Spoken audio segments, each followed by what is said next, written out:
प्रसन्न हो? ये अभी ठीक। नहीं, ठीक ही रहना चाहिए। हम आपको अपने प्रभु का विधान बताते हैं थोड़ा सा।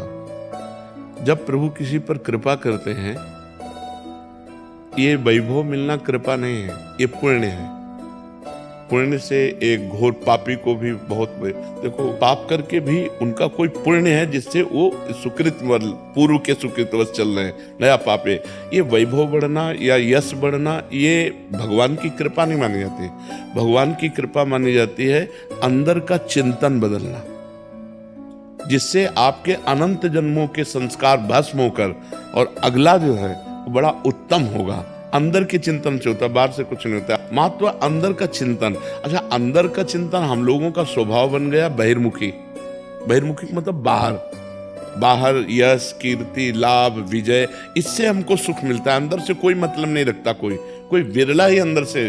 अब क्या होता है, भगवान जब कृपा करते हैं तो संत समागम देते हैं, कि दूसरी जब कृपा होती है तो विपरीतता देते हैं, और फिर अंदर से एक रास्ता देते हैं, ये मेरा रास्ता है, ये परम शांति का रास्ता है, ये शांति का रास्ता नहीं। भगवान वो रास्ता देते और जीव को अपने पास बुला लेते हैं। बिना प्रतिकूलता के संसार का राग नष्ट नहीं होता। किसी को भी वैराग्य होता है तो संसार की प्रतिकूलता देखकर वैराग्य होता है। सब कुछ हमारे अनुकूल है तो हम आनंदित होकर उसका भोग करते हैं। जब हमारे ऊपर प्रतिकूलता आती है तब ठेस पहुंचती है कि इतना झूठा संसार, तो अंदर से भगवान रास्ता देते हैं, ये सही है। भगवान बिना प्रतिकूलता के इस संसार को छुड़ाने का कोई भी औषधि नहीं रखी। आज तक जितने बड़े महापुरुष हुए हैं, जिनका जीवन बदला है, उनको प्रतिकूलता का दर्शन करके बदला है। तो कभी प्रतिकूलता आए उस समय आनंदित हो कि मेरे ऊपर अब भगवान की कृपा हो रही है, कि मुझे सतमार्ग में चलने की प्रेरणा मिल रही है। अगर सतमार्ग छूटा और ये सब, तो एक सेकंड के लिए आप विचार कीजिए, अब अपना सुधार कर लो, अपने जीवन को सत्य में ले आओ, तो अगला जो होगा वो बहुत जोर का होगा। चाहे जन्म हो तो श्रीवान, कुलवान, धनवान, वैभव संपन्न ऐसे, और भक्ति की अनुकूलता, भक्ति की अनुकूलता। खास बात श्रीवान, धनवान, कुलवान नहीं, खास बात भक्ति की अनुकूलता। अगर इस जन्म में भगवत प्राप्ति नहीं हुई तो भगवान श्री कृष्ण ने गीता में कहा है कि मेरे भक्त का नाश नहीं होता, मैं कुलवान, धनवान, श्रीवानों के कुल में जन्म देता हूं और फिर पुनः भक्ति का माहौल देता हूं, और पूर्व का जो भजन छूटा हुआ हो वहीं से उसको। अब बिल्कुल ऐसे ही रहो जैसे रह रहे हो, बिल्कुल संसारिक बन करके रहो, लेकिन अंदर का चिंतन आपका बदल जाए। अंदर के चिंतन में आपकी यश की भावना न रह जाए, अंदर के चिंतन में आपको धन बढ़ाने की भावना न रह जाए, अंदर का चिंतन हो जाए प्रभु बहुत जन्म व्यतीत हो गए, अब एक बार आपसे मिलना चाहती हूँ, एक बार आपसे मिलना चाहते हैं प्रभु, मुझे आप चाहिए, अब संसार नहीं, तो बात बन जाएगी, तो बात बन जाएगी। तो इसलिए आनंद पूर्वक भगवान का नाम जप करो, बिल्कुल चिंता मत करो। बाबा, क्या नाम जप से हो जाएगा पूरा?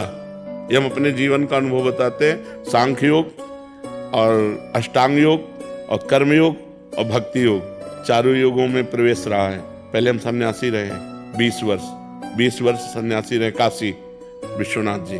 तो हम सांख्य योग, अष्टांग योग, जो अष्टांग योग है ना, अष्टांग योग, कर्म योग, इन तीनों को अच्छी प्रकार जान करके और फिर भक्ति योग में आए हैं। स्वयं भगवान शंकर से बढ़कर कोई ज्ञानी तो नहीं ना, सनकादि से बढ़कर कोई ज्ञानी नहीं। वो हरिशरणम हरिशरणम सनकादि हर समय जपते रहते हैं। भगवान शिव राम राम राम राम राम राम जपते रहते हैं। हम वृंदावनवासी प्रिया प्रीतम के उपासी, तो जो राम में राह है वही राह है, जो धा है ये रस देने वाली वस्तु है। तो हम राधा राधा राधा राधा, मतलब आप ये समझो कि हमारी इतनी तार्किक बुद्धि रही, हमारी श्रद्धालु बुद्धि नहीं रही।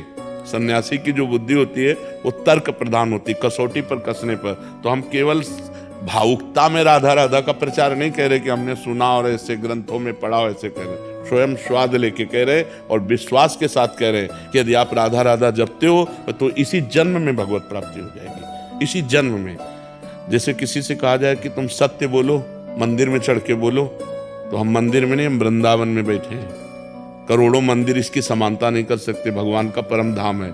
अगर राधा राधा नाम चल रहा है तो इसी जन्म में भगवत प्राप्ति हो जाएगी। हमारी आखिरी श्वास यदि राधा, तो मुझे श्री जी की प्राप्ति, भगवान की प्राप्ति हो जाएगी। इसमें कोई संशय नहीं और किसी साधनों की कोई आवश्यकता नहीं। आप केवल अंदर ही अंदर चलाइए और लिखिए।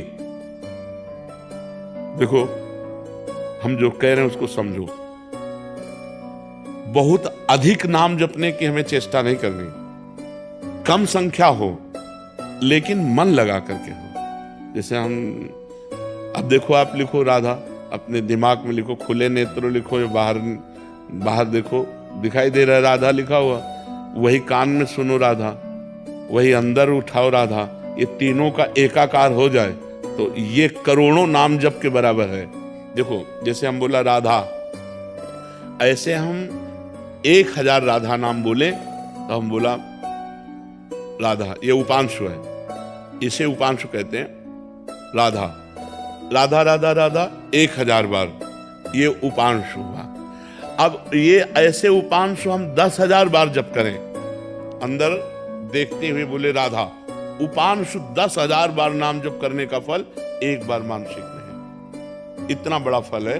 राधा राधा चल रहा है, नेत्रों से हम उसे देख रहे हैं, कानों से उसे सुन रहे हैं। आप देखना कि अगर मन भगेगा तो आप लिख नहीं पाओगे राधा नाम, अगर लिख रहे हो तो मन भगेगा नहीं। तो चाहे 10 बार लिखो, 100 बार लिखो, लेकिन एक अभ्यास बनाओ ऐसा कि कुछ समय शांति से स्नान आदि करके बैठ गए और राधा राधा लिख रहे हैं, उसी का चिंतन कर रहे हैं। इसे अपना जीवन बना लो, फिर आप परिणाम में खुद देख लेना। कोई घाटे का सौदा तो है नहीं, ठीक है।